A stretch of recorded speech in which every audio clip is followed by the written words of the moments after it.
रामकृष्ण परमहंस के बारे में कि उन्होंने हर चीज का एक मापदंड दिया है हम लोगों को। अगर हमको कहीं भी किसी तरह का कोई संशय होता है, कोई कंफ्यूजन होता है, तो हम जाके रामकृष्ण परमहंस से उसको वेरीफाई करते हैं कि इन्होंने क्या कहा था, इन्होंने कैसे कहा था, इन्होंने क्या किया था। और हिंदू ही नहीं, सारे धर्म के लोग उनको बहुत ज़्यादा मानते हैं। हम लोग धीरे धीरे पढ़ेंगे इस किताब में कि उनको कैसे उन्होंने हर धर्म को एक्सपेरिमेंट करके देखा था। मैं हमेशा बोलती हूँ कि हमारा जो सनातन धर्म है वो कभी भी बिलीवर्स का धर्म नहीं है। हम मान्यताओं पे नहीं चलते कि ऐसा होगा, ऐसा है, वैसा है, ऐसा कुछ नहीं है। हमारा जो धर्म है वो हमेशा से रिसर्चर्स का धर्म रहा है। हम उसको खोज करते हैं, हम उसको क्वेश्चन करते हैं, हम पूछते हैं कि तुम कौन हो। ठीक है। तभी तो इतने सारे देवी देवता और इतने सारे रूप हैं हमारे, क्योंकि हर आदमी ने अपने तरह से देखने की कोशिश की है। हर आदमी ने अपने तरफ से डीप मेडिटेशन में जाके उसको समझने की कोशिश की है कि पर ब्रह्म क्या है और उसका अर्थ क्या होता है। तो रामकृष्ण परमहंस, हम लोग को ऐसे तो पता ही है कि वो कलकत्ता में थे और काली माता के मंदिर में थे। पर उनका जन्म जो हुआ था वो एक वैष्णव परिवार में हुआ था। बंगाल में दो तरह के धर्म चलते हैं, प्रचलित दो तरह के संप्रदाय चलते हैं। तो एक शाक्त है जहाँ देवी पूजा होती है, और दूसरा वैष्णव है। वहाँ का वैष्णव चैतन्य महाप्रभु वहीं से थे।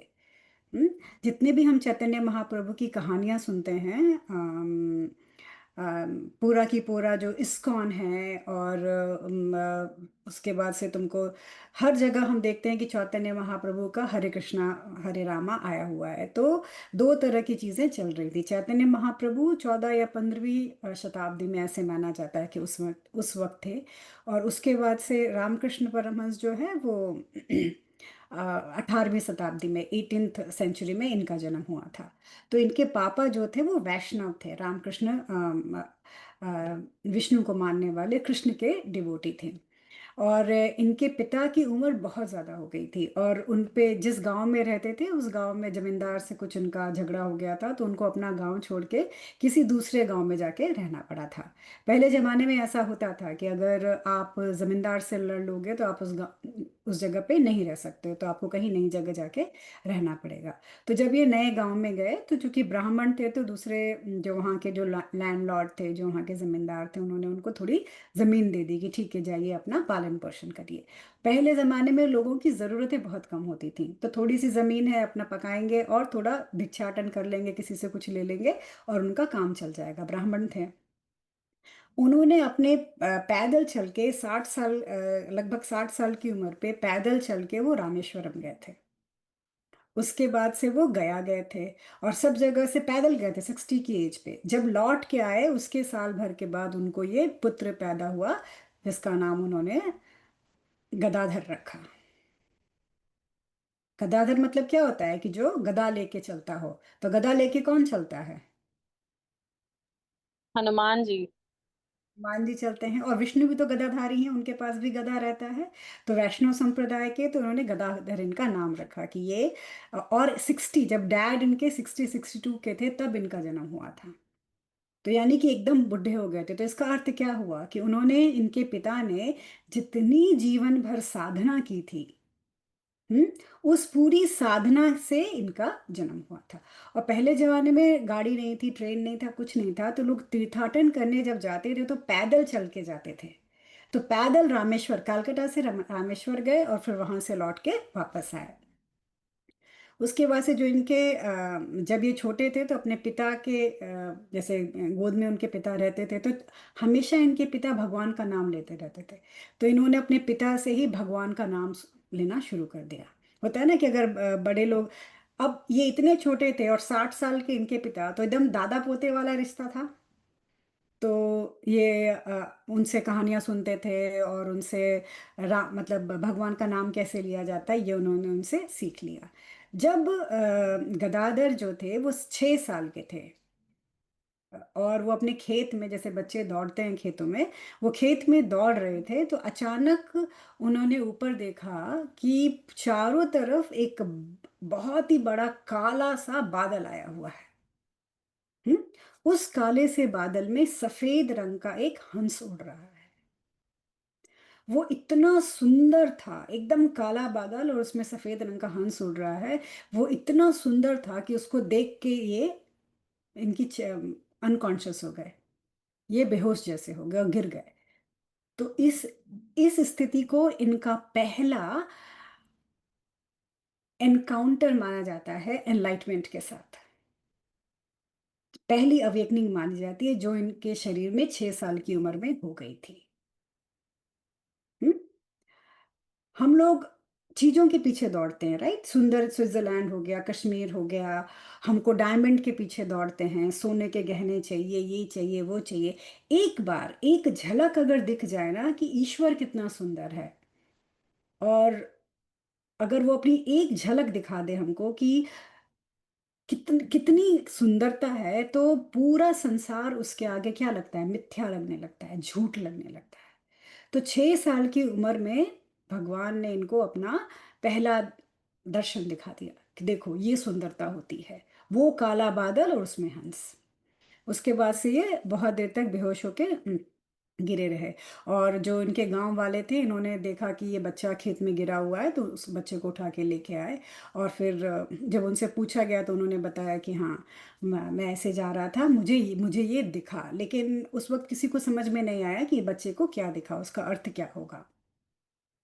उसके बाद से जब ये 7 साल के हुए तो इनके पिता का डेथ हो गया। अब एक पिता कमाने वाले थे, उनका डेथ हो गया। उसके बाद से घर में क्या होगा? उस वक्त पहले ही लोग गरीब होते थे, वापस गरीबी हो गई घर में। तो इनके जो बड़े भाई थे, उनके ऊपर घर की जिम्मेदारी आ गई। इसी बीच में 9 साल की उम्र में इनका जनेव हो गया। जनेव होता है ना, थ्रेड पहनाते हैं जो। जनेव हुआ, तो जनेव होने के बाद इनको दीक्षा दी गई वैष्णव संप्रदाय की। रघुवीर, ये अपने राम को रघुवीर कहते थे, तो उनको रघुवीर की एक प्रतिमा दी गई और बोला गया कि हाँ, अब तुम इस पे ध्यान लगाओ, इसकी पूजा करो। अब तुम्हारा योग पवित्र हो गया है, अब तुम पूजा कर सकते हो, ध्यान लगा सकते हो। वो जो प्रतिमा थी रघुवीर की, कहते हैं कि जो इनके पास रहती थी, और वो उनको लगता था कि कोई मूर्ति नहीं है, लगता था इनको सच के भगवान है। उनमें जरा भी ये भाव नहीं आता था कि ये मूर्ति है। उस मूर्ति से उन्हें इतना प्यार था, इतना लगाव था कि उनको लगता था ये सच के मेरे भगवान हैं, इसको तो मैं एक एक पल के लिए भी छोड़ नहीं सकता हूँ। और उन्होंने उस मूर्ति के सामने बैठ के बहुत सारा मेडिटेशन शुरू कर दिया, नाम जाप शुरू कर दिया, मंत्र बोलना शुरू कर दिया। क्योंकि उनका यज्ञोपवीत हो गया था, तो उनको अलग अलग चीज़ों में इनिशिएट किया गया, क्योंकि ब्राह्मण परिवार के थे तो उनको पूजा पाठ करना था। उसके बाद से उनको हमेशा लगता था कि जो राम हैं उनके साथ हैं। और राम कौन है? राम कौन है, मैंने कितनी बार बताया है। राम कौन विष्णु। है? हम्म। विष्णु भगवान। और आगे जाओ, इतना तो पढ़ाया है। पार ब्रह्म है राम, पार ब्रह्म, हाँ। है ना? राम पार ब्रह्म है। तो उनको उस पार ब्रह्म की अनुभूति होने लगी कि वो राम मेरे साथ है। उनको राम से इतना प्यार हो गया। उसके बाद से क्या हुआ कि पहले जमाने में क्या होता था, गांव गांव में नौटंकी होती थी। तो शिवरात्रि आई तो शिव जी का कोई नाटक होने लगा।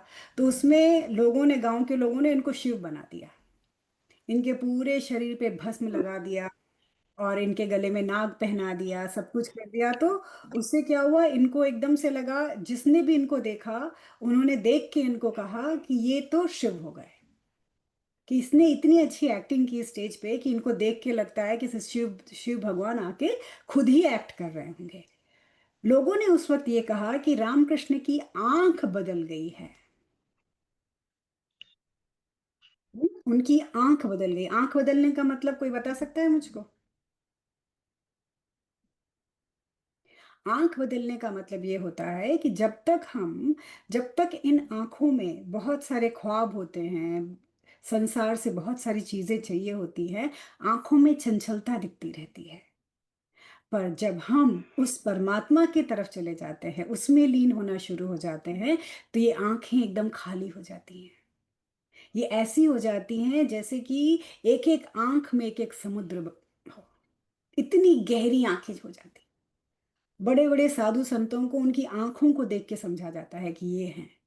कभी रमना महर्षि की फोटो देखना, गूगल करते देखना उनकी आंखें कैसी हैं। जैसे उनकी आंखों में कुछ है ही नहीं, कोई सपना ही नहीं है। हम्म? कोई सपना नहीं है उन आंखों में। वो आंखें इतनी मतलब वननेस में है, इतना एकाकार है चैतन्य के साथ कि उनको कोई सपना नहीं है उन आंखों में। तो वैसे ही इनकी आंखें बदल गई। इनकी आंखों के बदलने के साथ इनको सबको लगा कि ये शिव हो गए। उसके बाद से इन्होंने क्या किया कि फिर जब कृष्ण के भी जब जन्माष्टमी आई और कृष्ण से जुड़े जब नाटक होने लगे, तो कभी लोग इनको कृष्ण बना दें, कभी इनको लोग राधा बना दें। उसमें भी इतना सुंदर करते थे, कभी रामायण में कुछ बना दें। तो इन्होंने बहुत ज़्यादा नाटक में भाग लिया। और हर जगह जब ये भगवान का कोई एक्ट करते थे तो ये भगवान में एकदम ही रम जाते थे, ईश्वर के साथ एक जाते थे। और अलग अलग तरह की आवाजें निकाल पाते थे। जब ये राम और जब ये कृष्ण और राधा के साथ जब इनका इनकाउंटर हुआ, जब कृष्ण और राधा के चरित्रों को इन्होंने अपने नाटक में निभाया, तब लोग इनको देखते रह जाते थे। कभी ये कृष्ण बनते थे और जब ये राधा बनते थे तो लोग इनको फेमिनिन देखते थे। फेमिनिन मतलब इनके अंदर की जो स्त्री का भाव था वो बाहर निकल के आता है। मैंने हमेशा बताया ना कि 49 एंड 51% होता है। अगर 51% है तो आप औरत हो गए, और अगर 51% मेल है आपके अंदर तो आप मर्द हो गए, राइट। हर आदमी के अंदर, हर एक जीव के अंदर स्त्री और पुरुष दोनों होते हैं। तो ये इतना रम जाते थे कि पुरुष होने के बाद भी ये स्त्री की तरह व्यवहार करते थे। ये राधा में इतना रम जाते थे। राधा में रमने का मतलब क्या हुआ कि कृष्ण के प्रति प्रेम। अगर आपका बिहेवियर राधा की तरह हो जाए तो उसका अर्थ क्या होता है? कृष्ण के लिए इतना प्यार है आपके अंदर कि आप अपने नेचुरल वे, जैसे हम बात करते हैं, जैसे हम चलते हैं, खाते पीते हैं, उसको छोड़ के हम कुछ अलग ही होते जा रहे हैं। उसके बाद सिवा जैसे ही आप राधा या पार्वती या सीता का चरित्र निभाएंगे, आपके अंदर कितनी पवित्रता आ जाएगी। आप किसी भी स्त्री को गलत आंखों से कभी देख ही नहीं पाएंगे। आपको हर स्त्री में एक देवी नजर आएगी, माँ नजर आएगी। उसके बाद से क्या हुआ कि इनके जो बड़े भाई थे उनकी शादी वादी हो गई, तो फिर अब घर में खर्चा नहीं चल रहा था। तो उन्होंने कहा कि ब्राह्मण हैं तो संस्कृत पढ़ाने के लिए चलो कलकत्ता जाके और वहाँ पे एक संस्कृत पढ़ाने का स्कूल खोलते हैं, बच्चों को संस्कृत पढ़ाएंगे। लेकिन उस वक्त ऐसा समय था कि किसी को संस्कृत पढ़ना नहीं था। ये हमारे देश का बहुत बड़ा दुर्भाग्य है, बहुत बड़ा दुर्भाग्य है। इतने साल मुसलमानों के रहने से क्या हुआ कि उन्होंने हमारे बहुत सारे जो किताबें हैं उनको जला दिया। हम्म उनको जला दिया, जो इस्लामिक जो इन्वेडर्स थे उन लोगों ने। उसको जलाने से क्या हुआ कि हमारी सारी किताबें चली गई। किताबों के जाने के साथ ही हम भूल गए कि हम कौन थे। और हम क्या बच गए? एक अंधविश्वासी बच गए। हम्म हमारा जो धर्म है वो अंधविश्वास से कहीं बहुत बड़ा, कहीं बहुत दूर है। लेकिन जब तक किसी को ज्ञान ही नहीं मिलेगा, किसको कैसे पता चलेगा कि क्या सही है क्या गलत है? तो जो धर्म है, हिंदू धर्म है, वो अपने डिक्लाइन पे था। वो नीचे की तरफ गिर रहा था। तो इनको ये समझ में आया कि पूरा की पूरा जो हिंदू धर्म है वो डिक्लाइन की तरफ जा रहा है। उसके बाद से जब ये मुसलमानों ने पहले तो हमको कमजोर कर दिया, फिर अंग्रेज आ गए। अंग्रेजों के आने के बाद क्या हुआ? सबको मिशनरी में जाके पढ़ना था। संस्कृत के जो भी स्कूल थे, गुरुकुल थे, उनको बंद किया जा रहा था। सबको जाके इंग्लिश पढ़ना जरूरी हो गया था, इंग्लिश पढ़ो। और हिंदू धर्म क्या बन गया था? एक मजाक, एक ढकोसला, एक अंधविश्वास बन के रह गया था। मैं आज भी सबको हमेशा कहती हूँ और बार बार कहती रहूंगी, किसी तरह का अंधविश्वास करने की जरूरत नहीं है। अंधविश्वास करने से हम अपने धर्म को नीचे गिराते हैं। इतने सारे जो रील दिन भर चलते रहते हैं अंधविश्वास के, टोटकों के और काला जादू के, ये सब करने की जरूरत नहीं। इनसे कुछ नहीं होने वाला है। बेशक एक दिन के लिए तुम्हारा कोई काम अच्छा हो जाएगा, बाद में तो तुमको भगवान वो थप्पड़ लगाएंगे कि अपना मुंह बचाते बचाते हालत खराब हो जाएगी। तो हमारा धर्म अंधविश्वास और टोटकों का धर्म नहीं है। ठीक है, हमारा धर्म जो है वो सनातन धर्म है, जो कि कुछ और ही है। तो उस वक्त सब लोग भूल गए थे कि राम कौन है, चैतन्य कौन है, बुद्धा कौन है, महावीर कौन है, शंकर कौन है। यहाँ शंकर का मतलब होता है शंकराचार्य। लोग उनको उनके बारे में जानते ही नहीं थे। क्यों नहीं जानते थे? क्योंकि पहले तो मुसलमानों से अपनी जिंदगी, अपने आप को बचाते रहते थे, फिर अंग्रेजों के साथ मिलके रहने लगे, तो अपना धर्म पूरा लोग भूल गए थे। और ब्रिटिश इंडिया के आने के बाद और बुरा हालत हो गया था। कृष्ण कृष्ण जो भी क्रिश्चियन मिशनरीज हैं, उन्होंने पूरे की पूरे एजुकेशन सिस्टम पे कब्जा कर लिया था कि हम किसी को जानने ही नहीं देंगे कि तुम्हारा धर्म क्या है। The beautiful thing is here to look, जितनी भी मैं बहुत ही हाई प्रोफाइल किताबें पढ़ती हूँ, वो सारी किताबों का जो अनुवाद किया है वो ब्रिटिशर्स ने किया हुआ है। हम्म वो हिंदुओं को पढ़ने नहीं देते थे, हमें नहीं पढ़ने देते थे, लेकिन हमारी किताबों को पढ़ के उसका अनुवाद करते थे।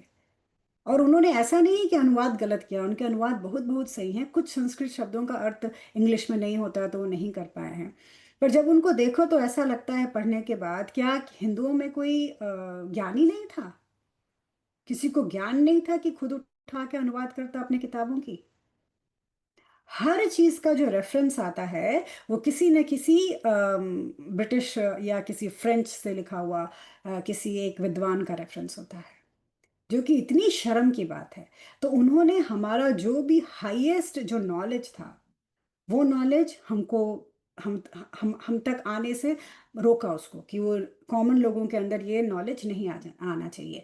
और जो हाईएस्ट नॉलेज था उसको लेके, जो अद्वैत वेदांता है, उसको लेके वो अपने देश चले गए कि हम इस पे काम करेंगे। आइंस्टीन की थ्योरी को कभी समझना तो समझ में आएगा कि पूरी की पूरी आइंस्टीन की जो थ्योरी थी, जो उनका काम था, वो अद्वैत वेदांता के ऊपर था।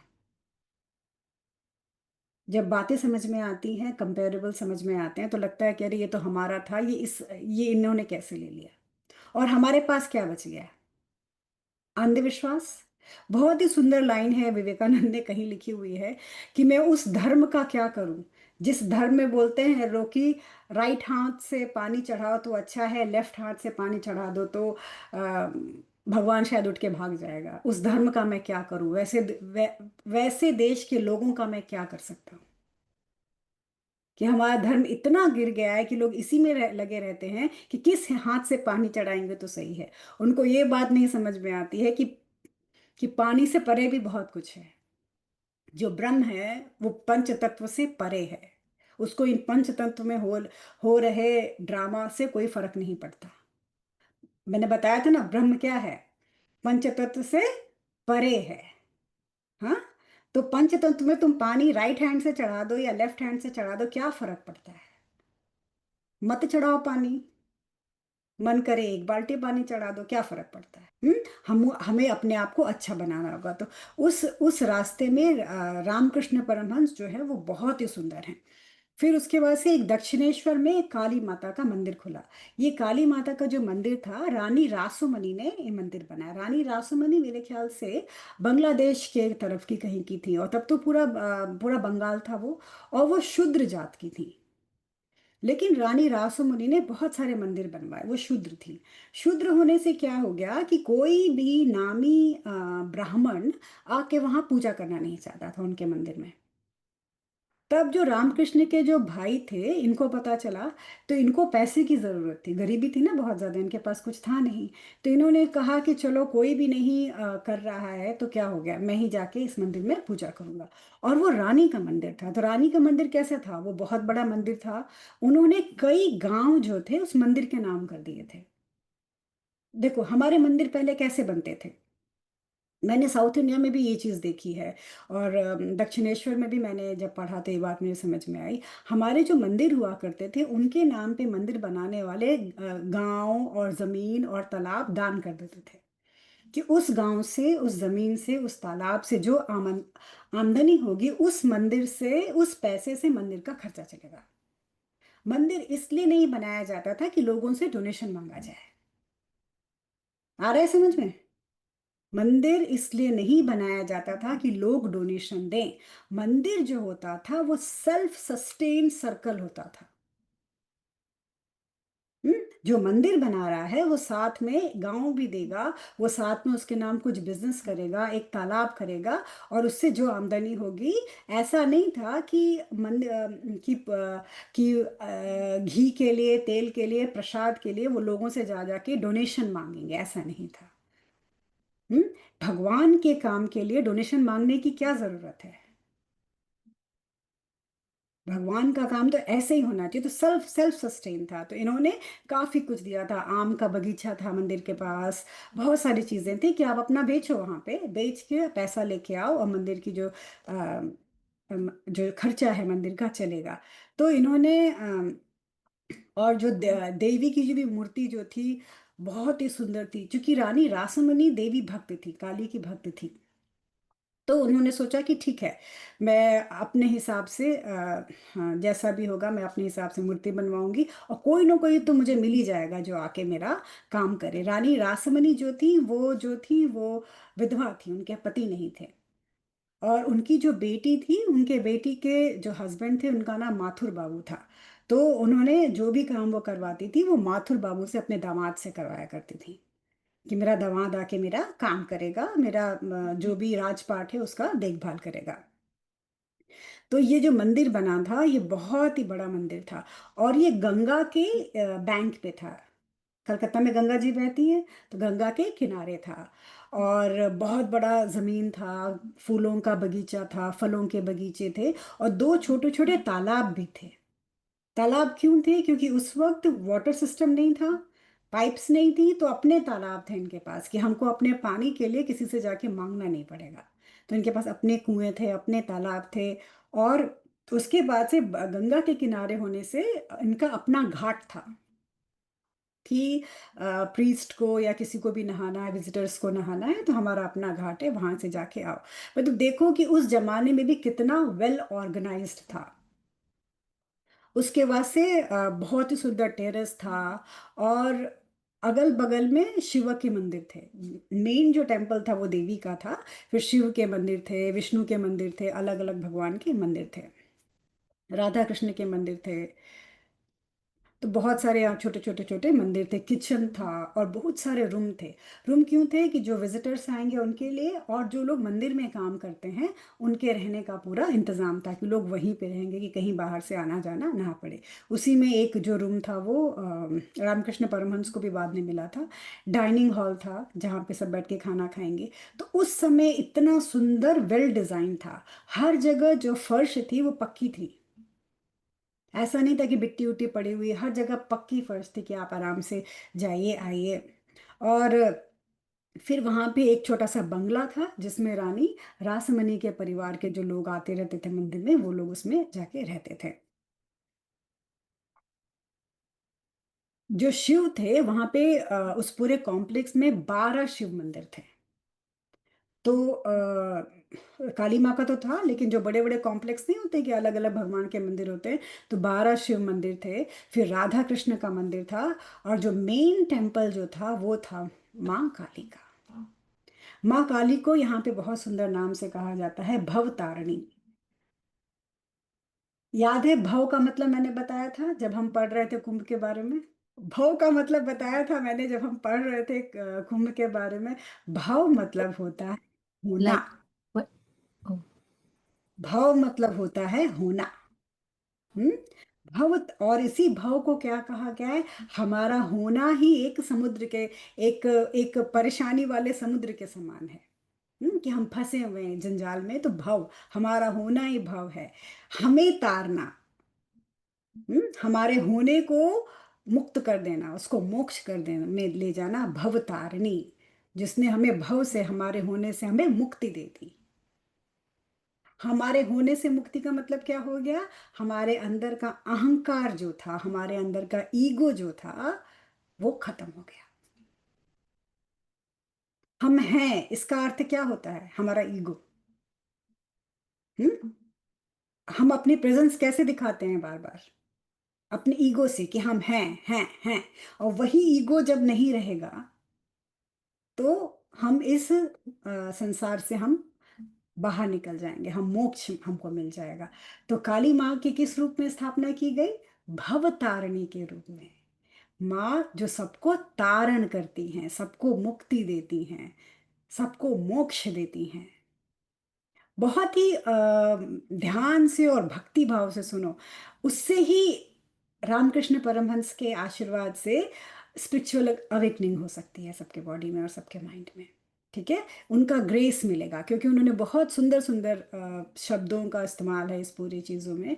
बहुत ही अच्छे से चीज़ों को डिस्क्राइब किया हुआ है सुंदर तरीके से। माँ को सबसे ऊपर रख के किया गया। आई थिंक आज के लिए इतना ही रखते हैं काली माँ के बारे में, अब नेक्स्ट नेक्स्ट जब करेंगे तो करेंगे।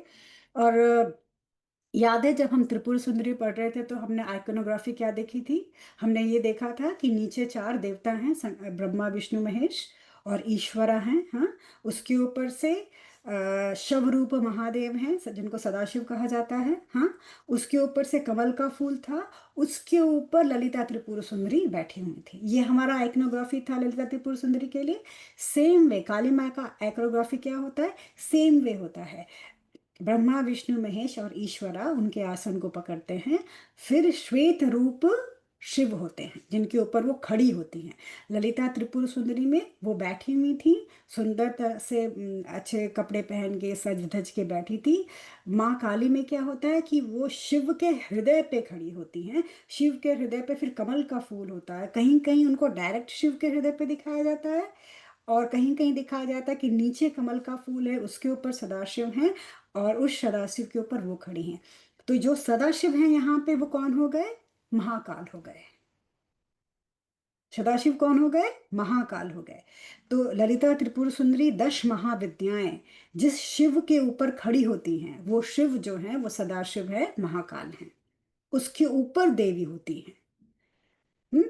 तो हमने क्या समझा था कि अगर हम 10 महाविद्या को लेंगे तो काली कुला में काली हेड है, श्री कुला में ललिता त्रिपुर सुंदरी हेड है। यही पढ़ा था ना हमने कि एक में एक हेड है और दूसरे में एक हेड है। तो जो ललिता सहस्रनाम और ललिता के बारे में जो बात कही जाती है वो अपने पूरे में सर्वोच्च है, और दूसरी तरफ काली माँ है जो अपने पूरे में सर्वोच्च है। ललिता त्रिपुर सुंदरी और काली माँ दोनों एक साथ कहाँ किस मंदिर में है सर्वोच्च रूप में? किसी को पता है?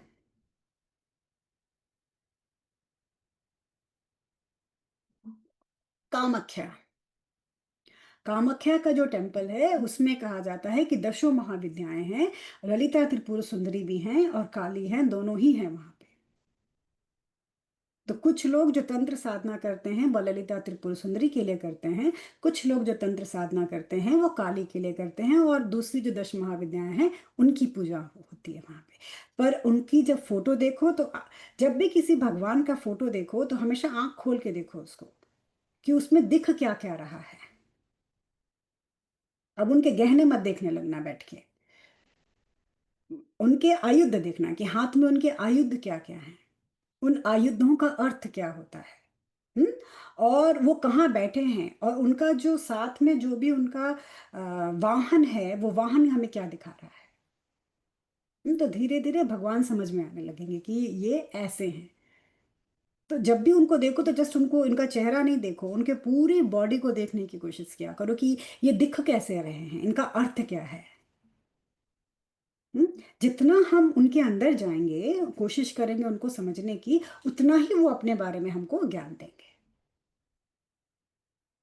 हमारी इतनी बुद्धि नहीं है हमारे पास कि हम कभी भी ईश्वर को समझ पाएंगे, हम कभी नहीं समझ सकते हैं, हमारे दिमाग में इतनी शक्ति ही नहीं है। लेकिन हम कोशिश तो कर सकते हैं ना उस तरफ जाने के लिए। ठीक है, तो आज का तो दीदी इतना। कामाख्या देवी मंदिर में तो जैसे योनि की पूजा होती है तो कैसे उसमें